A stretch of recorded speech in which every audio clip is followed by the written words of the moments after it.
Bueno, vamos a comenzar entonces con este video número 9 de hidráulica, segunda parte de bombas centrífugas. En el video anterior habíamos llegado a observar que había distintas generaciones de bombas. Había una primera generación de bombas que correspondía a las bombas construidas hasta 1930, 1940, que tenían salida tangencial y que los álabes eran rectos, eran perpendiculares al plato. Tenían, para la época, fue un gran adelanto. Después vinieron las bombas de segunda generación como consecuencia de la Segunda Guerra Mundial, que eran las bombas que se aplicaban en la marina, en los submarinos, en todos este tipo de equipos, y esas tenían álabes de doble curvatura y salida central. Y luego vinieron las bombas de tercera generación, que son las que actualmente son las más modernas, que favorecían el mantenimiento de la bomba, colocando en lugar de una tapa de aspiración, una tapa prensa, y haciendo que la parte rotórica, toda la parte del conjunto rotante, pueda retirarse hacia atrás, para lo cual el acoplamiento tiene un distanciador, el cual se retira y permite tirar hacia atrás todo el conjunto rotante, retirarlo y traer otro nuevo, y colocarlo otro reparado y colocarlo en su lugar, con lo cual la bomba rápidamente entra nuevamente en servicio. En todos estos casos, la bomba que yo les presenté es una bomba donde el impulsor está en voladizo. Es decir, el impulsor está sostenido por el caballete o por la consola con dos rodamientos, y el impulsor está en el extremo del eje. El impulsor está en voladizo. Y el eje adopta una disposición horizontal. ¿Es siempre así? No, no es siempre así. Hay bombas, por supuesto, horizontales, también hay bombas que son las más comunes. Hay bombas verticales, donde los impulsores, el eje es vertical y los impulsores van acoplados uno a continuación de otro. Hay varias etapas. Hay bombas sumergibles en un pozo perforado en la tierra. Hay bombas de pozo profundo. Hay bombas de incendio. Hay una cantidad muy grande de bombas. La bomba de incendio, por ejemplo, en lugar, la de partida horizontal, que llamamos partida horizontal, que ya vamos a ir familiarizándonos con ella, en lugar de estar el impulsor en voladizo, está los rodamientos, tiene rodamientos en ambos extremos, y el impulsor está en el centro. Y la boca de aspiración está dentro de un cuerpo bastante grande, bastante complejo de observar, entra por un costado, se distribuye en dos impulsores y sale por la parte de arriba. Bien, vamos a continuar suponiendo que la bomba que estamos analizando es una bomba horizontal, por ahora. Es decir, es una bomba como las que hemos mostrado hasta ahora, con caballete o con consola. Y uno debería preguntarse si ese tipo de bomba que yo le he presentado con el impulsor cerrado, que les hemos mencionado, tienen todos los mismos impulsores. No, para nada. Cuando uno va a cotizar una bomba, debe desconfiar si no le hacen muchas preguntas. Uno debe dar como datos, indefectiblemente, el caudal, si es posible en metros cúbicos hora o en litros por minuto, si son unidades inglesas en galones por minuto, pero estamos hablando de unidades españolas, unidades internacionales, la altura o la presión, el metro de columna de líquido, el tipo de bomba, para qué la va a usar, para qué tipo de fluido, si es por un fluido acuoso, si tiene sólidos en suspensión, si tiene abrasivos, si tiene por casualidad partículas de gases disueltos, la temperatura, las condiciones de aspiración, en fin, tiene que indicar una serie de datos, sin los cuales la solución del problema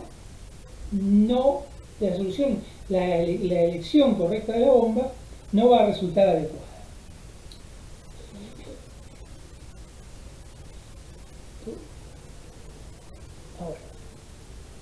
Estamos tratando de corregir cosas que me ofrecen que no pedimos. Entonces, si no le hacen ese tipo de preguntas cuando va a cotizar la bomba o ustedes no las indican, miren, seguramente va a tener problemas. A menos que usted diga, no, mire, eso no soluciona cosas, eso soluciona, es agua, caudal, presión, temperatura, y se terminó. Pero si no, tiene que indicar los demás datos para que la selección sea correcta. Desconfíen si no le preguntan. Indíquenlo ustedes, porque es necesario. Uno de los primeros aspectos a tener en cuenta son los impulsores. No son todos iguales y no son todos para lo mismo. Lo más normal son los impulsores cerrados, como los que habíamos visto en la vez anterior, que tienen un plato posterior, un plato anterior, los árabes ubicados entre ambos platos, doble curvatura, el líquido ingresa por la boca de aspiración, que generalmente es más grande que la boca de descarga, recorre el impulsor y sale tangencialmente, sale aquí, y es recogido por el cuerpo. O sea, ya en próximos videos, tal vez en este mismo, vamos a ir viendo por qué motivos dibujamos las velocidades de esa forma. Luego,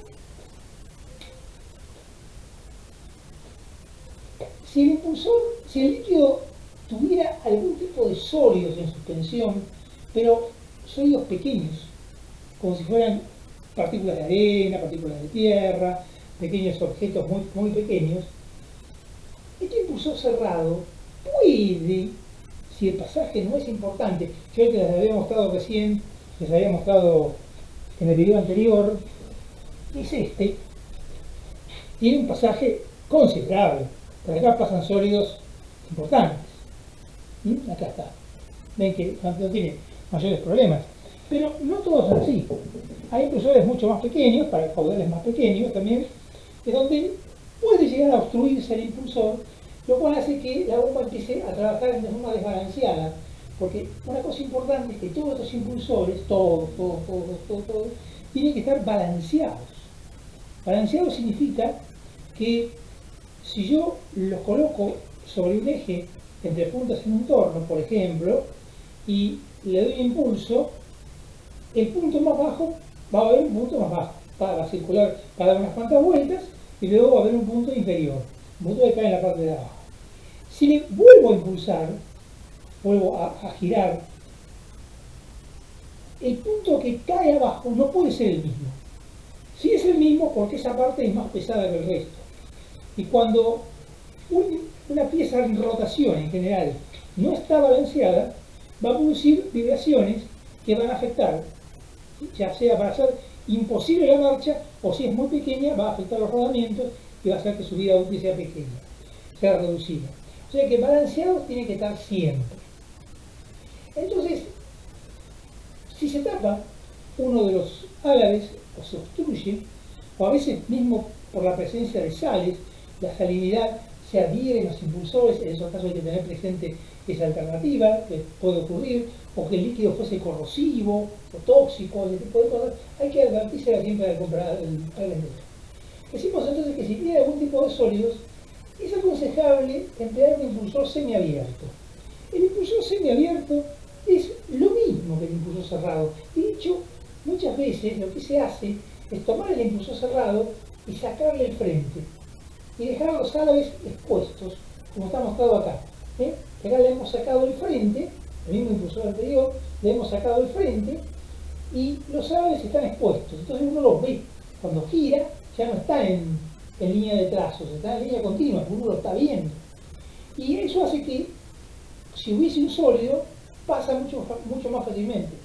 Pero si yo no coloco unas placas de cierre delante del impulsor, me voy a encontrar con que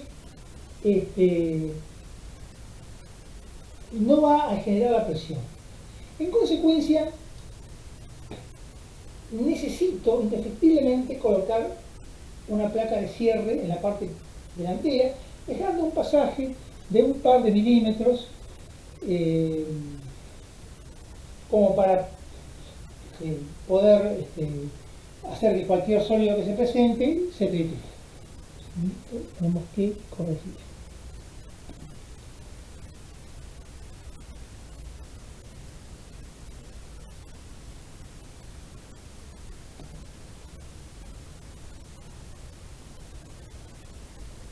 Ahora. Bien. El impulsor semiabierto es muy común. ¿Cuál es la ventaja que tiene? Permite el pasaje de pequeños sólidos. ¿Cuál es la desventaja que tiene? Su rendimiento es peor. Es decir, que yo voy a necesitar más potencia para poder impulsar lo mismo, o, en su defecto, voy a impulsar a menor presión y con menor caudal. Son muy usados. Después está el impulsor abierto. Hoy ya casi no se usa. El impulsor abierto es aquel que no tiene ni plato anterior ni plato posterior. Son los salares expuestos tomados de la masa, donde están, como está mostrado acá, los salares expuestos, gira y tiene un rendimiento malo. Pero ¿cuándo se aplica esto? Cuando van sólidos muy gruesos, groseros, como por ejemplo van objetos que van siendo bombeados junto con el producto. Entonces, en ese caso, se puede emplear el impulsor abierto. Casi hoy no se usa. No obstante, existe y se puede hacer. Después tenemos los impulsores propios para líquidos cloacales. El líquido cloacal puede ser o pluviales. El pluvial es el líquido del agua de lluvia. El cloacal es el líquido que tiene, llamamos como cloacales, agrupamos en el sentido de cloacales, a todos aquellos líquidos que tienen sólidos en suspensión. Sólidos no demasiado duros, ni tampoco de demasiado tamaño. Tiene un pasaje máximo. Este impulsor tiene el aspecto de un caracol. Y este que mostramos acá es un monocanal que tiene el máximo pasaje. Y no es un impulsor de gran rendimiento, pero sí es un impulsor que permite un razonable caudal y una razonable presión para líquidos con muchos sólidos en suspensión, con partículas diversas. Después tenemos el cloacal cerrado convencional, porque son cloacales cerrados. El cloacal cerrado convencional tiene 3 álabes. Este ya tiene un mejor rendimiento y permite sólidos tal vez un poco menores.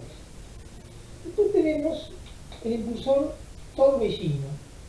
El torbellino es un impulsor que se usa exclusivamente cuando uno desea que los sólidos tengan el menor contacto con el impulsor. Por ejemplo, si uno está bombeando una solución, un producto alimenticio, y se encontrara con que no quiere que los sólidos que están disueltos dentro del yogur se trituren todos al pasar por la bomba, entonces se emplea este tipo de impulsor donde los álabes son rectos, por lo tanto tienen un rendimiento horrible. Y trabajan como un ventilador, produciendo acá adelante un torbellino que muere a la masa fluida. El rendimiento es malo, pero la ventaja que tiene es que permiten trabajar con productos blandos y no son tocados por el impulsor, o una mínima cantidad son tocadas por el impulsor. Todos los impulsores generan esfuerzos. Hay un esfuerzo axial, que ya inmediatamente estamos analizándolo, que tiende a tirar el impulsor para adelante. Este impulsor que presentamos acá, llamado de doble aspiración, es un caso muy particular porque el eje tiene 2 soportes, uno atrás y otro adelante, 2 rodamientos. La boca de aspiración está por este lado, por ejemplo, y la de descarga está acá arriba. Entonces, al salir de acá, se divide dentro del cuerpo en 2 impulsores apoyados por sus espaldas, donde sale el líquido y los empujes se compensan mutuamente. Es un impulsor muy aceptable, muy bien, tiene un buen rendimiento. Lo que ocurre es que la bomba resulta carísima, porque el cuerpo de por sí es caro para poder cumplir con esta condición de doble aspiración. Pero es una bomba muy noble, de muy larga vida útil. Bien, ahora inmediatamente lo que tenemos que hacer son ir por dos caminos. Uno es analizar las fuerzas que actúan sobre el impulsor para poder ver cómo compensar las que se van produciendo para que la vida útil de la bomba sea lo más larga posible. Y otra es estudiar las velocidades. Cómo se va moviendo el fluido dentro del impulsor, analizando las velocidades ya con detenimiento y viendo qué relación hay entre las velocidades y las presiones. Eso es lo que vamos a ver inmediatamente.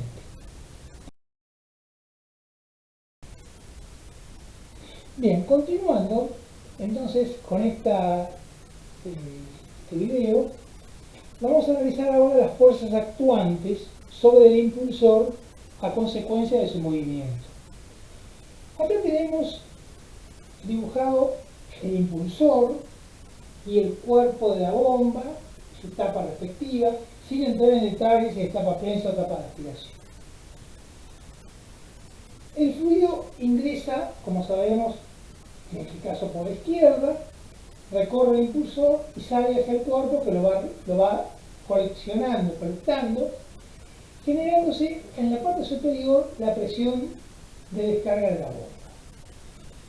El fluido, generado acá, no solamente queda almacenado en estos sectores, sino que también va pasando entre el impulsor y el cuerpo de bomba por delante y por detrás, a la presión de descarga.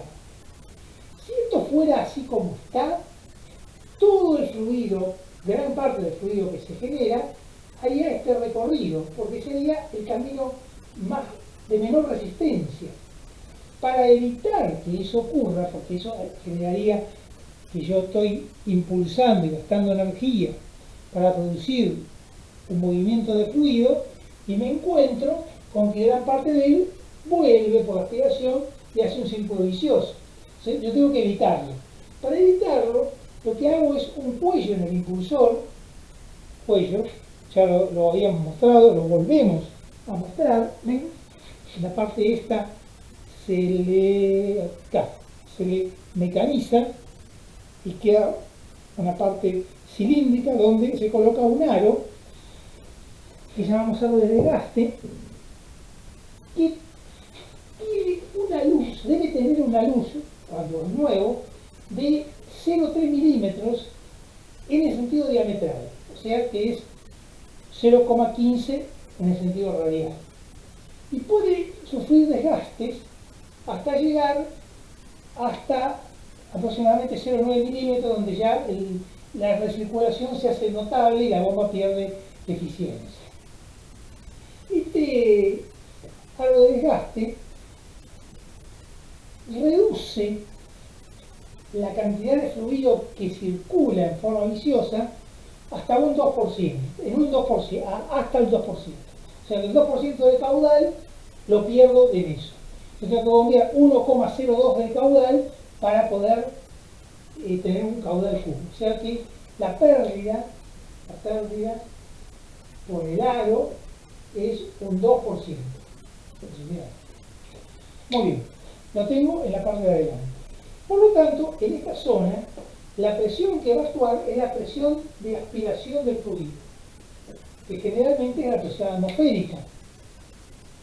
No siempre, pero generalmente la presión atmosférica. A veces puede ser menor y a veces puede ser mayor, como habíamos visto cuando estudiamos curva de instalación. Habíamos visto que la presión en el depósito de aspiración podía ser la atmosférica, mayor o menor. Bueno, y es esta. Esta es la presión que actúa acá. Como hay una gran fricción, una gran restricción, la presión que actúa en esta zona, la presión que está acá prácticamente no va a la aspiración. En la parte de atrás pasa lo mismo. Yo tengo necesariamente que frenar el drenaje de fluido. Pero acá me voy a encontrar con una situación que es la siguiente. Como el eje está girando, el eje está en rotación, y el cuerpo de la bomba, la tapa, la caja prensa no, está quieta. Yo necesito impedir que haya una catarata de fluido que sale por acá, para lo cual, como habíamos mencionado, colocábamos anillos de empaquetadura o un sello mecánico, que ya hemos dado oportunamente, y como esto tiene que estar lubricado, entre unos anillos y otros, acá generalmente van 4, me entraron 3 dibujados, pero van 4 anillos, y el anillo de cierre hidráulico es este, es el anillo de cierre hidráulico, cuya función es recibir líquido. Acá ven que hay un agujerito, para acá recibe líquido, genera toda una columna de líquido alrededor. Esto está agujereado, perforado, este anillo dibujado en perspectiva, de una cosa así. Y acá tiene agujeritos, de esta manera. Entonces el líquido ingresa acá y por estos agujeritos pasa a través del anillo hidráulico y embebe la empaquetadura, produciendo un goteo del orden de una gota por cada segundo, más o menos, no mucho más, porque si gotea mucho es inconveniente. Cuando uno desea que no gotee nada porque el fluido es caro, corrosivo, tóxico, o directamente me hinchaste el lugar, coloco un sello mecánico y no tengo pérdida. Pero vamos a imaginar por ahora que tenemos empaquetadura de una norma antigua. Muy bien, anillo de cierre hidráulico. Entonces embebo la empaquetadura y prácticamente cierro, pero el fluido que pasó por acá, a pesar de tener esta restricción, hay un fluido que se acumula en esta zona y genera un empuje, empujando el impulsor hacia el lado de aspiración. Así que si no estuviese la tuerca, el impulsor saldría expedido hacia la izquierda, hacia el lado de la aspiración.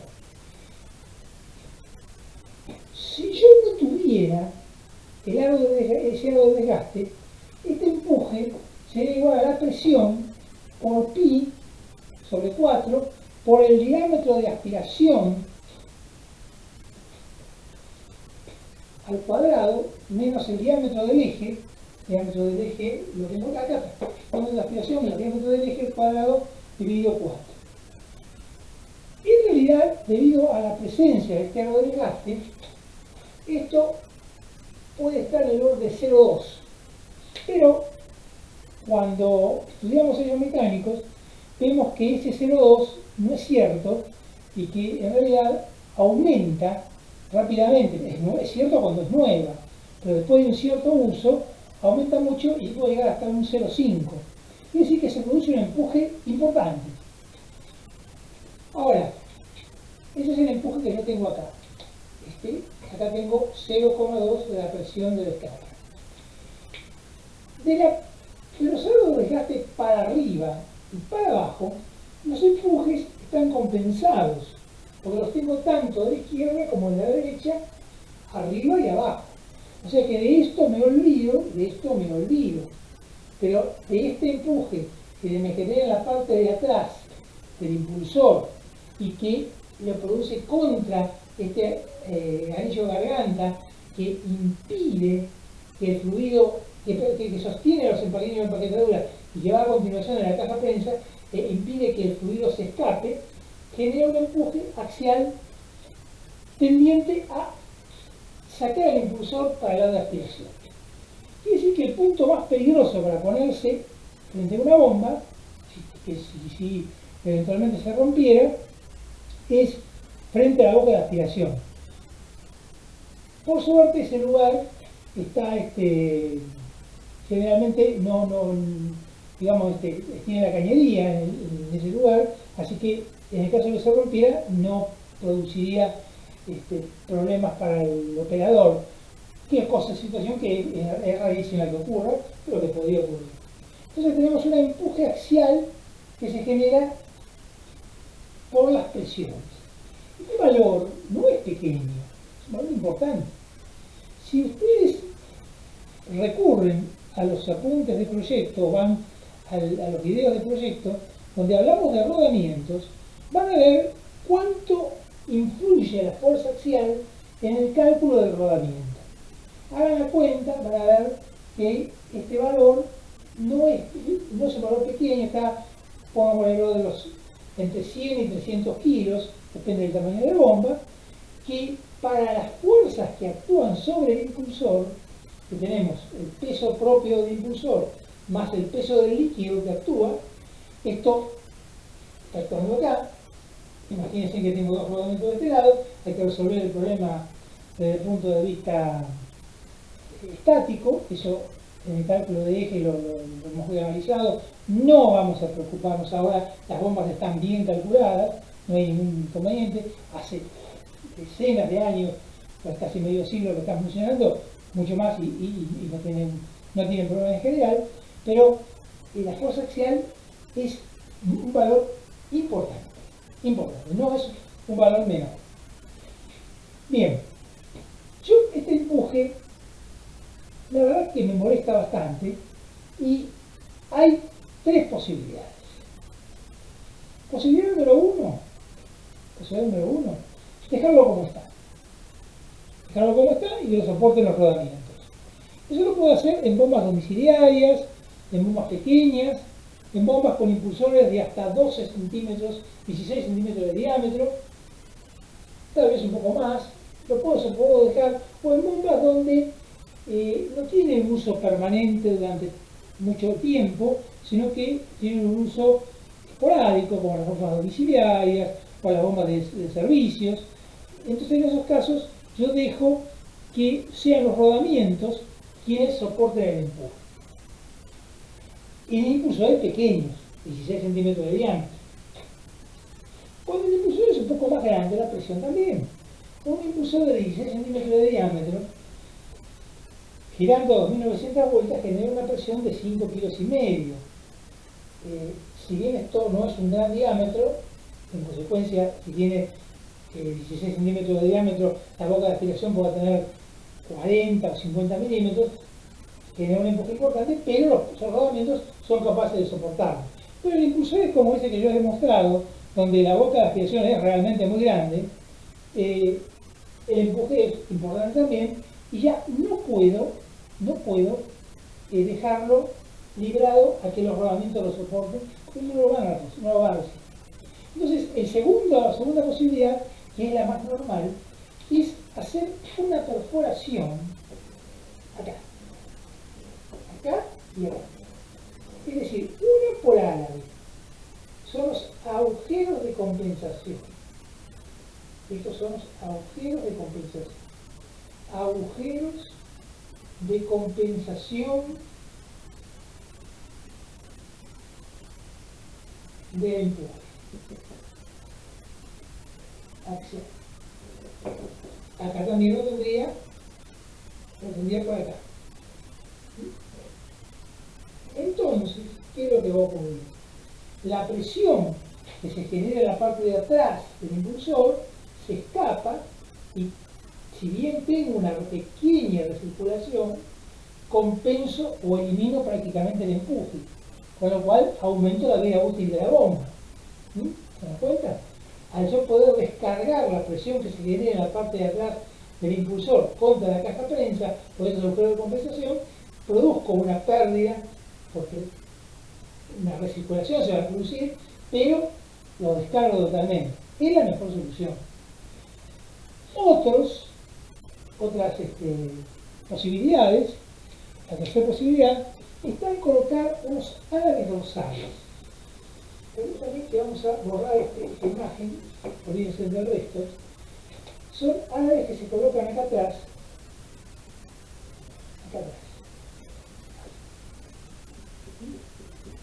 Si yo los miro de costado, voy a ver álabes así.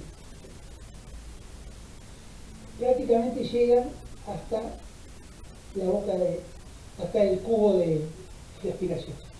Y estos álabes dorsales lo que hacen es expulsar el líquido, impedir que el líquido entre por acá y hacer muchos lo llaman álabes, estos se llaman álabes de compensación dorsales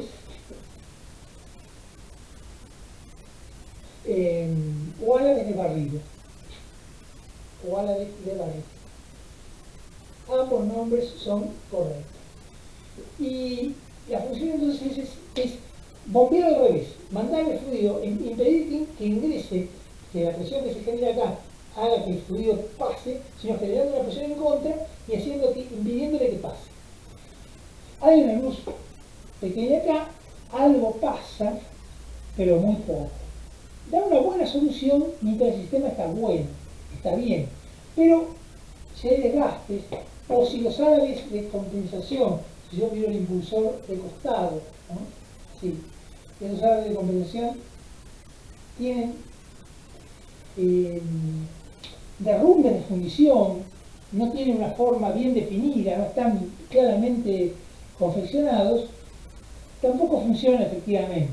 Entonces, funcionan bien si están óptimamente desarrollados, si están bien, si los modelos están correctos y si las luces son las adecuadas. Las luces entre el impulsor, ahora con álabes de compensación, que vienen ubicados en la parte de atrás del álabe, y el cuerpo de bomba. Esas son las tres soluciones. O dejarlo que los rodamientos los soporten en bombas pequeñas, o hacer los agujeros de compensación, uno por álabe, que es la mejor solución, agujeritos del orden de los 1/4 pulgada, 6 milímetros, 7 milímetros, no más, o bien colocar álabes dorsales. Las tres soluciones son posibles. Cada fabricante de bomba ha adoptado una solución en cada caso.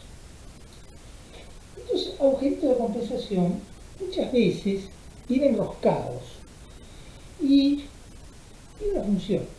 O vienen roscados estos o hacen otros y ponen agujeros no pasantes roscados. Y tiene una función. ¿Se acuerdan que cuando yo les había dado de que para retirar el impulsor a veces ocurre con mucha frecuencia que se forma óxido y se hace dificultoso? Yo puedo sacar la tuerca, la puedo inclusive destruir, pero tengo que arrastrar el impulsor sobre el eje y si se formó óxido se me va a hacer complicado.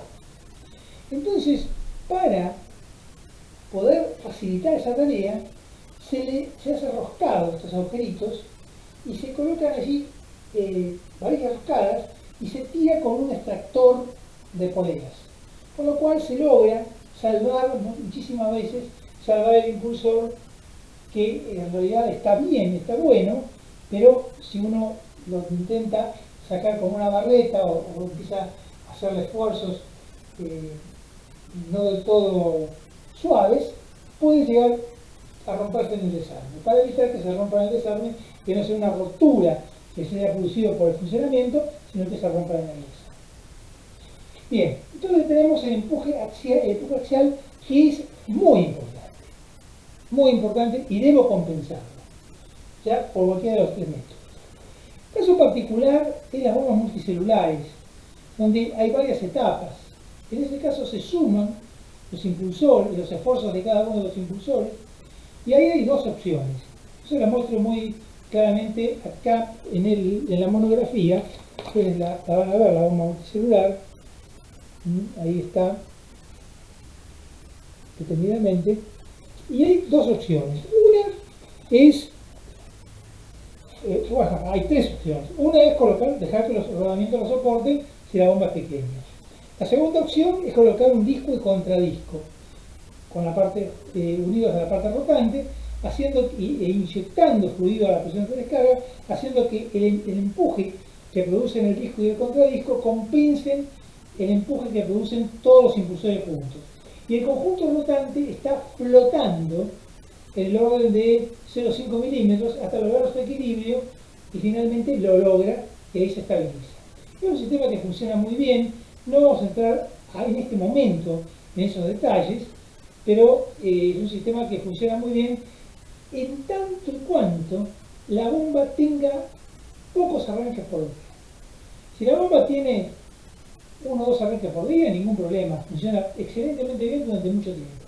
Pero si la bomba arranca y frena y para muchas veces, ese sistema entra en desgaste y llega un momento que ya no compensa más el empuje y termina el conjunto rotante desplazándose y comiéndose los difusores, que probablemente todavía no se lo he mostrado como es el caso, pero ya vamos a llegar a esos detalles.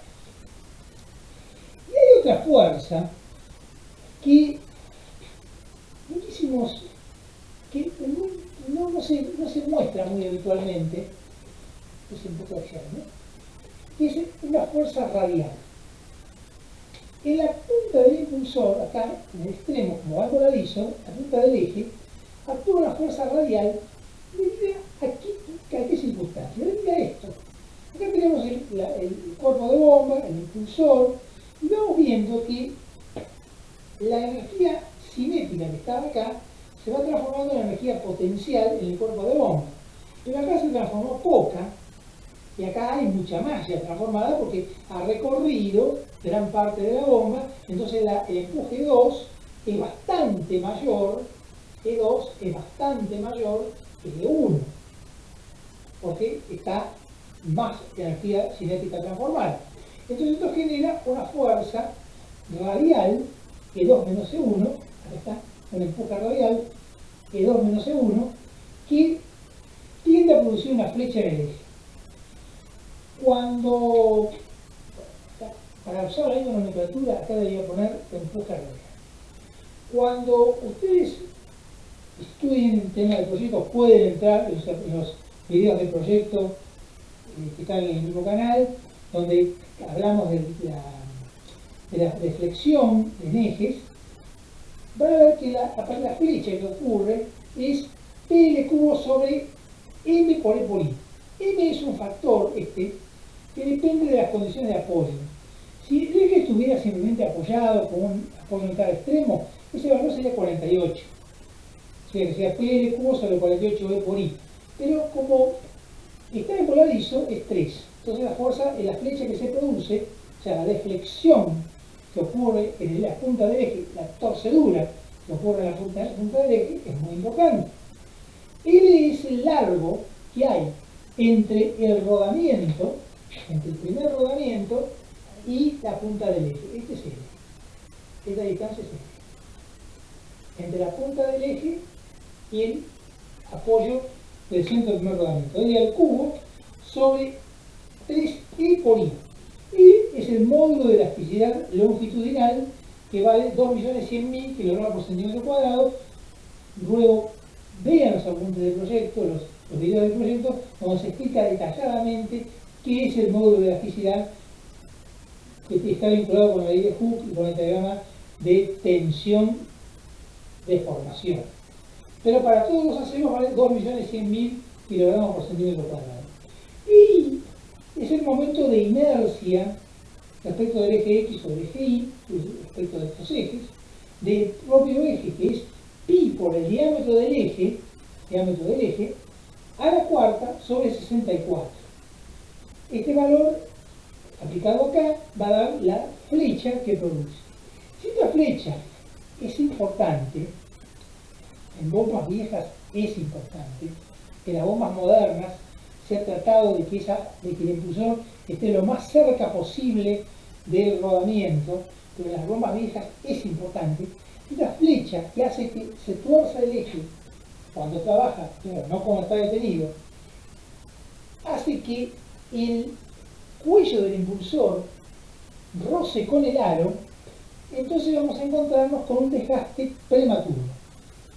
Y esta fuerza, este empuje, si ustedes quisieran calcularlo, la verdad que es una fórmula un poco compleja, pero la estamos indicando, es K vale 0,36 por 1 menos el caudal que está circulando en metros cúbicos hora, caudal que está circulando, dividido el caudal en el punto de mejor rendimiento. Esto elevado al cuadrado. Es decir, que cuanto más me alejo del punto de mejor rendimiento, acá tengo el Q óptimo, que sería el punto de mejor rendimiento. Esto lo vamos a entender mucho mejor cuando analicemos la curva de la bomba. Pero este sería el caudal en el cual la bomba tiene mejor rendimiento. La bomba no tiene el mismo rendimiento que el caudal. Y este es el caudal de trabajo, el caudal que yo estoy trabajando.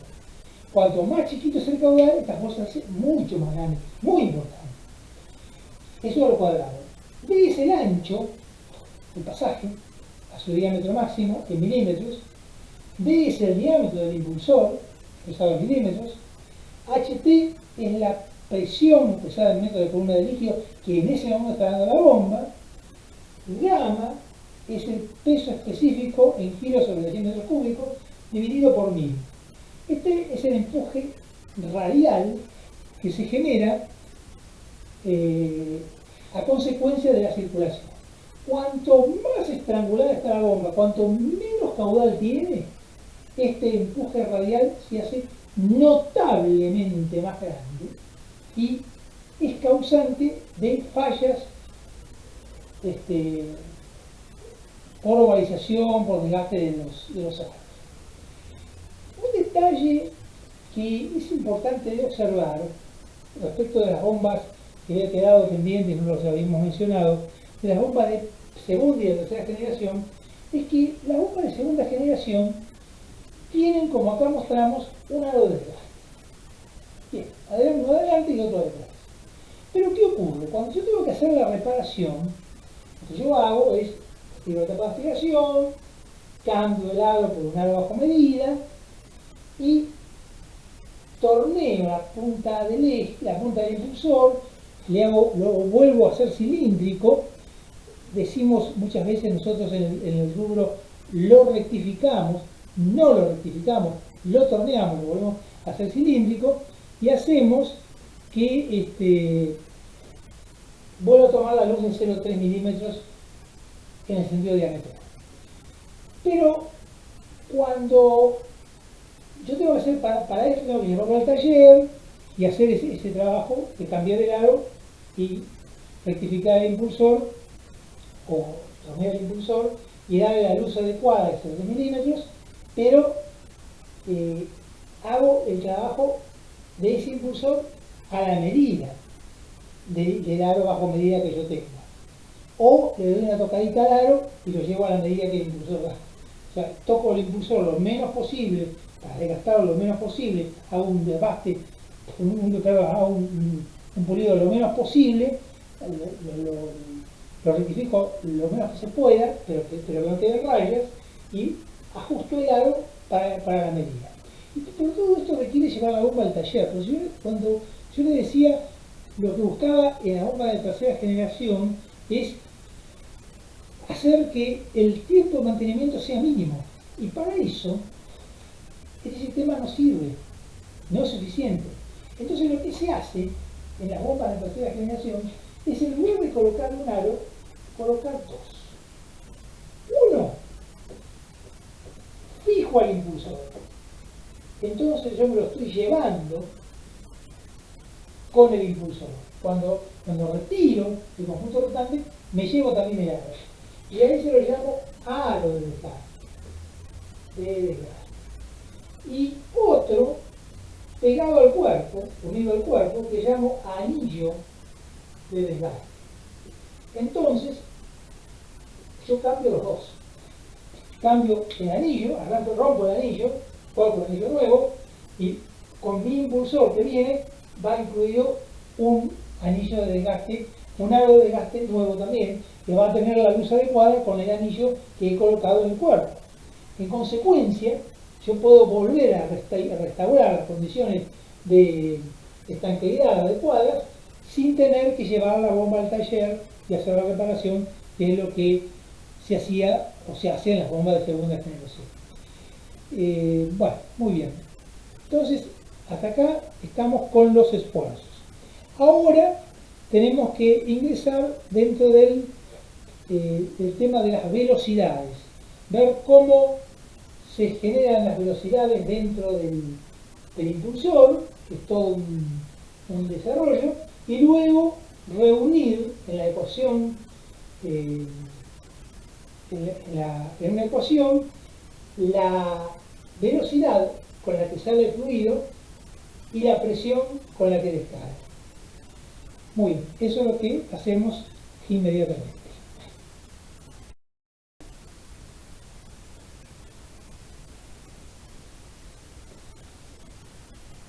Bien, vamos entonces ahora a analizar el problema de las velocidades. Acá tenemos representado un impulsor con dos álabes, de los cuales vamos a analizar uno solo. Vamos a hacer la observación que los impulsores de bombas, los rotores de las turbinas, tanto de vapor como de gas, y las hélices marinas forman parte de una misma familia de problemas. Lo que varía es el llamado número específico de vueltas. Pero nosotros oportunamente veremos si podemos qué es eso, pero están en el mismo grupo de cosas. Por eso aquellos que han visto ya la parte de las máquinas térmicas y han visto las turbinas, esto les resultará familiar. Los que no, se lo analizamos ahora. Vamos a suponer en un principio que en lugar de tener 7 álabes, como teníamos al principio, tuviéramos infinita cantidad de álabes. O sea que Z, número de álabes, fuese igual a infinito. O sea, tenemos una gran cantidad de álabes y de esa forma tenemos un filete líquido entre cada álabe, con lo cual se guía perfectamente bien y tendríamos, me estoy refiriendo, seguía perfectamente bien al filete líquido y tendríamos el mejor aprovechamiento. O sea que estoy buscando por ahora las condiciones ideales de trabajo. Voy a designar con el número 1 al comienzo del álabe y con el número 2 al final del álabe. El impulsor siempre gira en el sentido contrario a donde apunta el álabe. Si el álabe apunta para allá, el impulsor gira para allá. Eso, un instante y ya lo analizamos. ¿Por qué es así y no de otra forma? Una persona que viviera en el álabe, a ver, nosotros vivimos sobre la Tierra y la Tierra se mueve alrededor del Sol a una velocidad enorme, creo que son alrededor de 20 kilómetros por segundo, y sin embargo para nosotros estamos en equilibrio, estamos quietos, no vemos todo el movimiento que nuestra nave espacial llamada Tierra hace alrededor del Sol y que el Sol lo hace a través de un punto de la galaxia. Es decir, para nosotros la Tierra está quieta. Bueno, un señor que vive en el álabe, para él, el álabe está quieto. Él, que es el que vive en el álabe, vamos a imaginar que fuera grande todo, y tuviera su casa construida, todo, viviera toda una ciudad en el álabe, y fuera él muy, muy pequeño, para él el álabe está quieto. Entonces, él se para en el costado del álabe, en la orilla del álabe, y ve pasar al fluido tangencialmente. Si el álabe está bien diseñado, lo ve pasar tangencialmente. Porque si lo viera pasar de una forma no tangencial, se generarían remolinos y no estaría perfectamente diseñado. Como vamos a suponer que las condiciones son ideales, él ve pasar el fluido en forma tangencial al álabe. Y lo ve pasar con una velocidad omega 2. Con omega siempre estamos representando velocidades, vamos a ponerlo por acá abajo, omega, velocidades relativas, porque él se está moviendo. A su vez, él se está moviendo y depende de la posición donde se encuentra, la velocidad es distinta. También nosotros, en el planeta Tierra, depende de donde nos encontremos, la velocidad respecto del Sol no es la misma cuando la Tierra gira en el mismo sentido de la órbita que cuando gira en el sentido contrario. Pero dejemos de nuevo ese detalle. Al comienzo del álabe, él se está moviendo con una velocidad U1 y si recorre todo esto y se ubica en el punto 2, ve girar al álabe, es decir, la velocidad del álabe sería U2. Entonces, U es la velocidad de traslación. Y CB es la velocidad absoluta. La velocidad absoluta respecto de una terna fija a la Tierra. Terna es un sistema de ejes coordenados fijos a la Tierra. Es decir, que alguien que está ubicado fuera del sistema lo ve con una velocidad B sub 2. El señor que está moviéndose, que vive en el árabe y que nunca salió del árabe ni va a salir nunca, para él lo ve al fluido con una velocidad omega 2. El tipo que está afuera lo ve con una velocidad P sub 2, porque el señor se está moviendo con una velocidad U sub 2.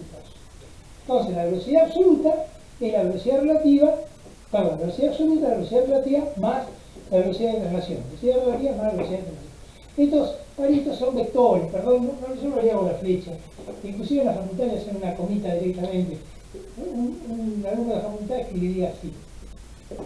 La flechita U, esta la verdad es algo que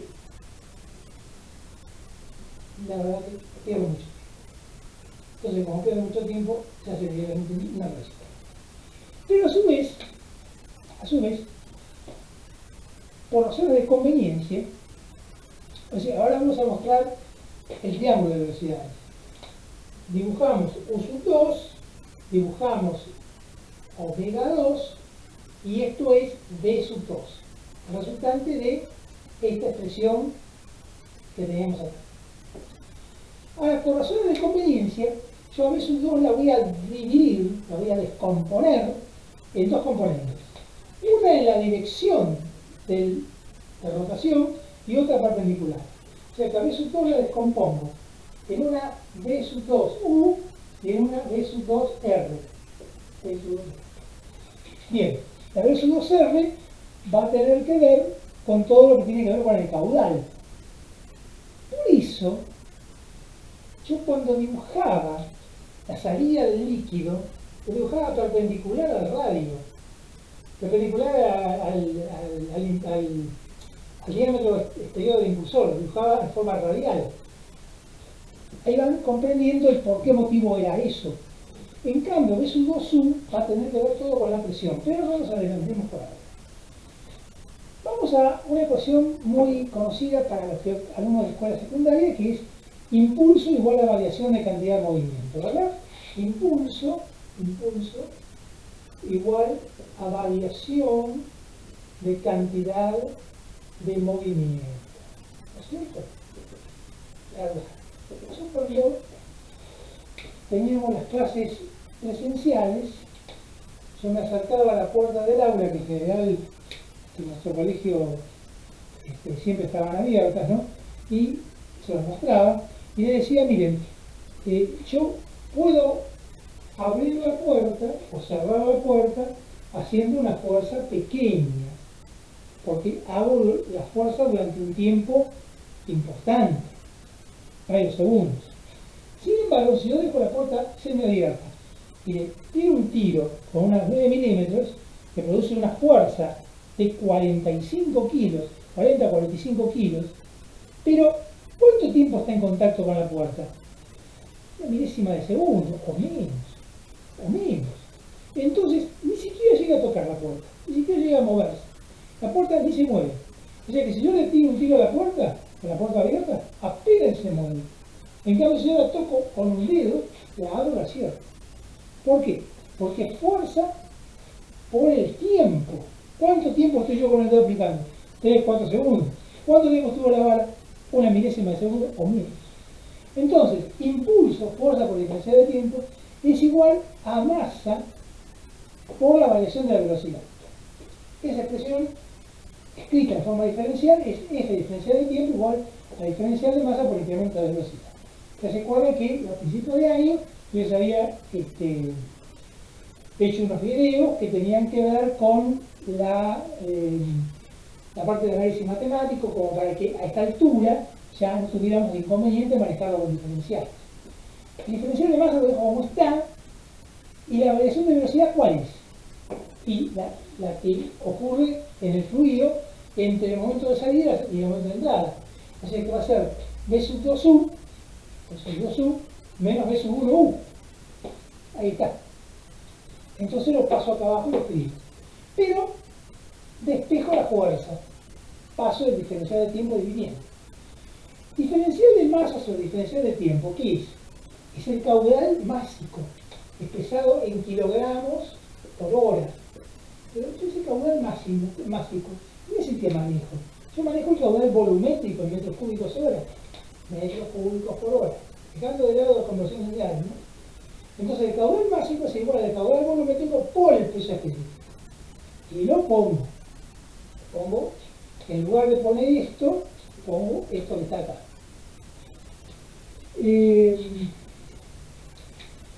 Entonces ahora tengo el caudal volumétrico por el peso específico por la variación de velocidad. Y por otro lado, si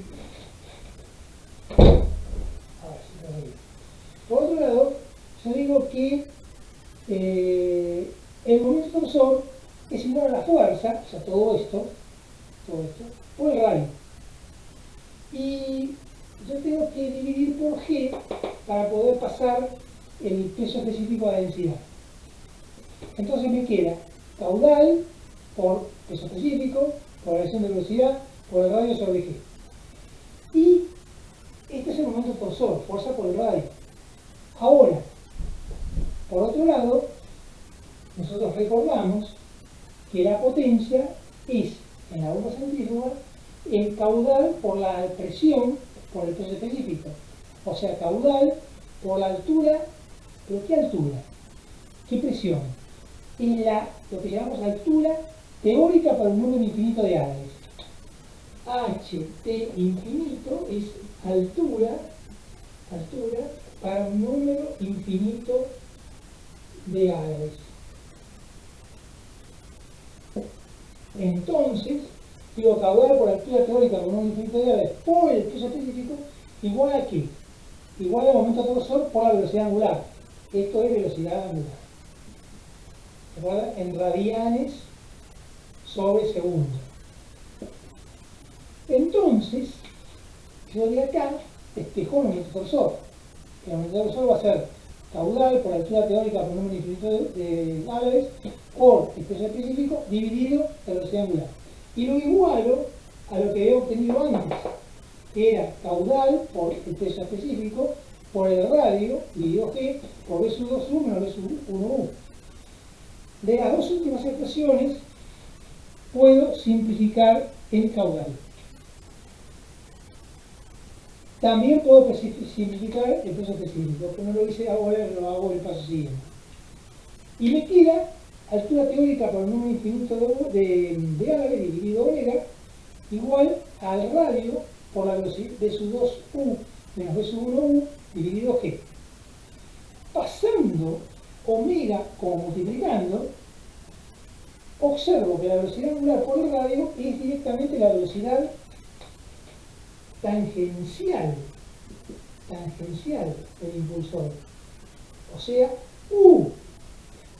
Entonces me quedaría que la altura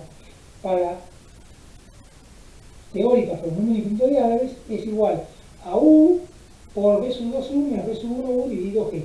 Y esta ecuación es la ecuación general de Euler que vale para todas las máquinas rotativas. Turbinas, compresores, hélice de barco, bombas, todo lo que tenga árabes se mueve por esta ecuación. Ahora, ¿qué pasa?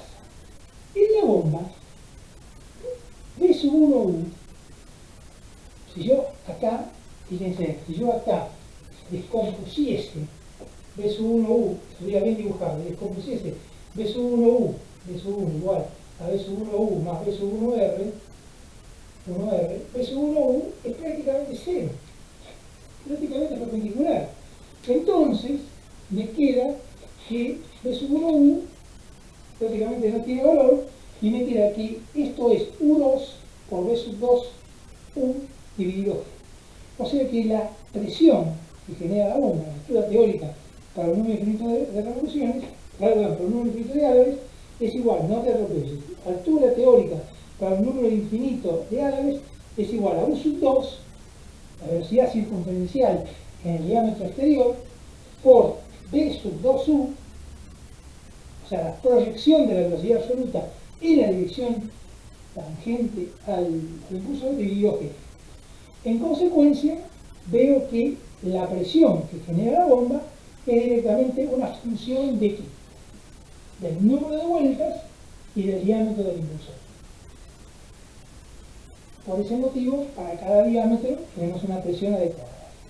Si el impulsor tuviese un diámetro, por ejemplo, de 12 centímetros, la presión sería ¿cuánto? Aproximadamente 18, 20 metros. Si el diámetro fuese 16, la presión estaría, vamos a poner H para mantener la nomenclatura, estaría en el orden de los 35 metros de volumen líquido. Si el diámetro fuese, por ejemplo, 20 centímetros, la presión estaría alrededor de 55 metros. Y así podría yo, si el diámetro fuese 26 centímetros, la presión sería 9 o 25 metros. Y así podría obtener toda la gama de presiones en función del, siempre trabajando en 2900 vueltas, ¿no? Fijando N igual a 2900 RPM. Ahora, esto es teórico. En el próximo video vamos a mostrar qué pasa en la realidad. O sea, qué ocurre, qué inconvenientes voy a tener, porque no puedo tener un número infinito de álabes, tengo que tener un número finito. En consecuencia vamos a mostrar cómo afecta el número finito de álabes a la solución de esta ecuación de Euler, que queda bastante parecida, pero no exactamente igual. Sobre esta ecuación de Euler vamos a trabajar mucho. Entonces, esta ecuación de Euler, que en forma general es esta, aplicada a la bomba necesita otra, U2 por S2U dividido G, es la que vamos a aplicar de ahora en adelante y la que vincula la presión, fuerza, la presión que genera el impulsor, con la velocidad. Y es la que vamos a emplear extensamente para verificar por qué el árabe tiene que tener la curvatura para atrás, qué pasaría si el árabe fuera recto, directamente fuera perpendicular, y lo vamos a aplicar en qué pasa cuando el fluido es viscoso, en fin. Hay una serie de observaciones que tenemos que analizar, pero eso ya, este video se está haciendo demasiado extenso, tenemos ya 1 hora, 0,2 minutos. Así que en el próximo vamos a analizar qué ocurre en las condiciones reales. Estas son las condiciones teóricas para el número infinito de álabes. El número real de álabes es esta. Muy bien, será entonces hasta el próximo video.